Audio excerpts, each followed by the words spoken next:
narabivuze rero mvuga ko hari umuntu ukomeye kandi agiye gupfa kandi napfa n'isi yose izabimenya.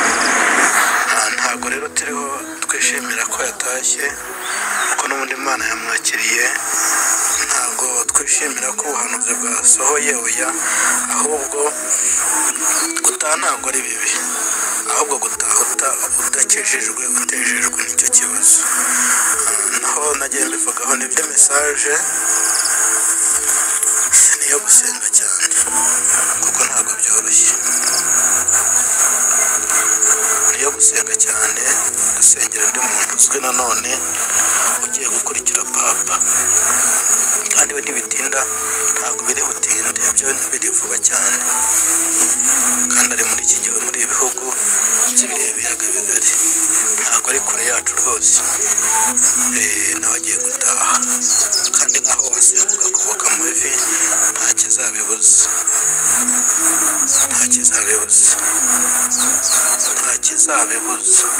ahubwo abantu ni mu gihugu icyo nababwiye kigiye kuvamo umuntu ukomeye. Icyo gihugu ndagira ngo mbwira abantu ko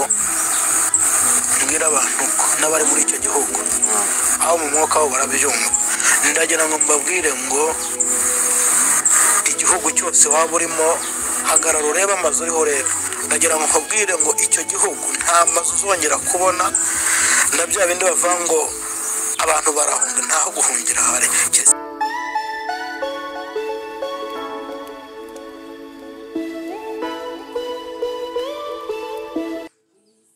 Ndagushuhuje kandi nkwifurije amahoro ndetse n'imigisha biva ku Mana Data twese, we mukunzi wacu ubana natwe wo kurikirana ibiganiro byacu ndetse n'inkuru zacu 5 umunsi ku wundi. Amahoro n'imigisha biva ku Mana Data twese nibibane nawe.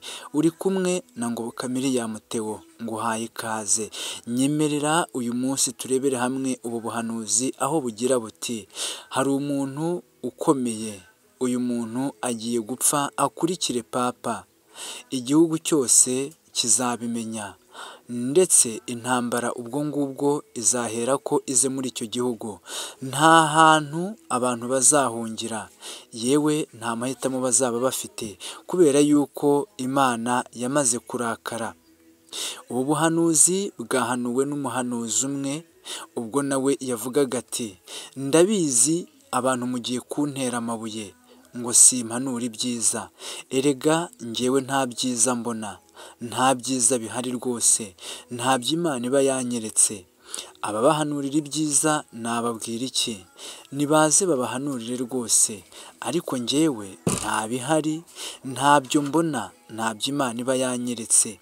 Niyo mpamvu nazanye ubu butumwa bugira buti: papa urugendo rwe rwarangiye, ariko nyuma ya papa hari undi muntu ugiye kuza amukurikire, hari undi muntu ugiye kwitaba Imana.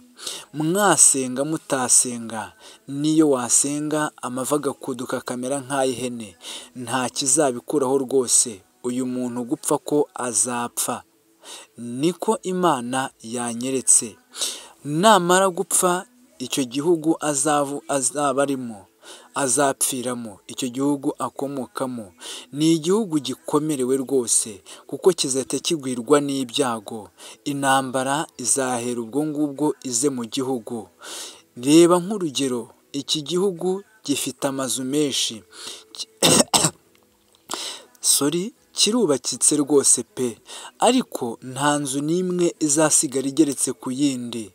Yewe n'abantu nta hantu bafite ho guhungira, ntaho rwose. Ahantu ho guhungira ni hamwe, ni kuri Yesu Kristo honyine. Iki gihugu kandi kizahita giterwa n'inzara, kubera yuko ibintu byose byajyaga biva hirya no hino, ibyambukiraga mu nyanja, ibyambukiraga mu kirere, ibyambukiraga ku butaka, ntago bizongera kwinjira muri iki gihugu. Guhera ubwo ngubwo kizaba kirimo inzara. Inzara izica abantu, inzara izahitana abantu. Yewe nagize iyerekwa, nta muntu uzaba agituranye n'undi, kubera yuko abantu benshi bazaba barapfuye barashize, abantu benshi bazaba barapfuye kubera yuko babuze aho bahungira. Erega iki gihugu ntaho wabona aho guhungira, nta mupaka n'umwe uzaba wemerewe gukora, kubera yuko iki gihugu cyo ubwacyo kizaba cyapfuyemo uyu muntu ukomeye. Nta muntu n'umwe uzigera yizera yemera abavuye muri iki gihugu. Bizaba ari iby'umubabaro, bizaba biteye ubwoba. Ndagira inama abantu ko bahungira kuri Kristo bakizera Imana, kubera yuko ubuhungiro ni bumwe bwonyine, nta bundi buhungiro buhari uretse ku Mana, naho ahandi hose ntibishoboka yuko wahabona ubuhungiro. Niyo mpamvu ngira ngo kandi nanone mburira abantu yuko icyaba cyiza ari uko bahungira ku Mwami, ari uko bahungira kuri Kristo. Erega uyu muntu ugiye gupfa azaba akomeye, n'iki gihugu akomokamo nacyo ubwacyo kizaba gikomeye, ariko kandi nanone kirakomerewe. Ni igihugu kiri hagati aha ngaha, ni muri ibi biyaga bigari niho iki gihugu giherereye. Uyu muntu akimara gupfa isi yose izabimenya, ibihugu byose bizabimenya. Intambara ikomeye izahita itera muri iki gihugu.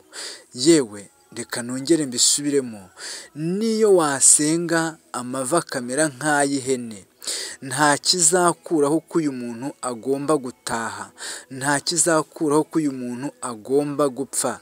Akurikiye papa kandi birihuse rwose, biri vuba aha ngaha, mugiye kubibona, muzabirebesha amaso, yewe muzabibona rwose pe. Nyemerera nkwibutse yuko niba ari bwo bwa mbere ubonye ibiganiro byacu, kora subscribe kugira ngo tujye tubana no mu bindi biganiro ndetse no mu zindi nkuru zikurikiye. Niba kandi wumva hari inyunganizi, igitekerezo cyangwa se uko ubyumva n'uko ubibona, bitubwire muri komenti.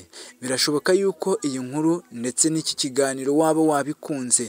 Nyemerera manuka hasi, urahabona ahantu handitse like, kora like kugira ngo utwereke yuko iki kiganiro wagikunze. Niba wumva kandi hari uwo wagisangiza, nyamuneka kora share. Urabuburiye umuntu, urabuburiye abantu, niyo mpamvu nawe Imana izabikwitura. Urakoze wabikoze, Imana y'amahoro iguha umugisha.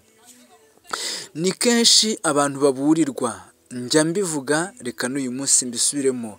I Sodomu n'i Gomora baraburiwe ngo bareke ibyaha, bareke gukora ibyangwa n'Uwiteka, ariko bakabihindura nayo. Ariko i Sodomu n'i Gomora yewe harahiye, umuriro ukongora warahageze. Niyo mpamvu iyo tuburira abantu tuba tugira ngo tubabwire ngo nimureke kuvunira amatwi mibiti, kugira ngo mwumve imburo y'Imana, mwumve icyo Imana ibashakaho, mwumve n'icyo ibabwira. Erega wasanga ari ukubungabunga umutekano w'ubuzima bwanyu rwose. Nimugarukire aho ngaho. Ni kenshi Imana ivuga abantu bakabipinga, abandi bakabisuzugura. Yewe hari n'abagira bati izaze twibwirire, ariko nawe ubwawe ikubwiye hari n'igihe utabyemera, hari n'igihe rwose utabyumva. Ariko icyo Imana ishaka ni ukugira ngo ugarukire aho ngaho, wishingikirize ku Uwiteka. Ijambo ry'Imana riravuga ngo mushake Uwiteka bigishoboka ko abonwa, nimumwambaze akiri bugufi. Niyo mpamvu nawe nkugiriye inama. Ndagushimiye nshuti mwene data ubana natwe, wo kurikirana ibiganiro byacu ndetse n'inkuru zacu 5 kuri 5. Amahoro n'imigisha iva ku Mana Data wa twese nibibane nawe. Ndakurarikira ibindi biganiro ndetse n'izindi nkuru zacu mu kanya. Shalom, shalom.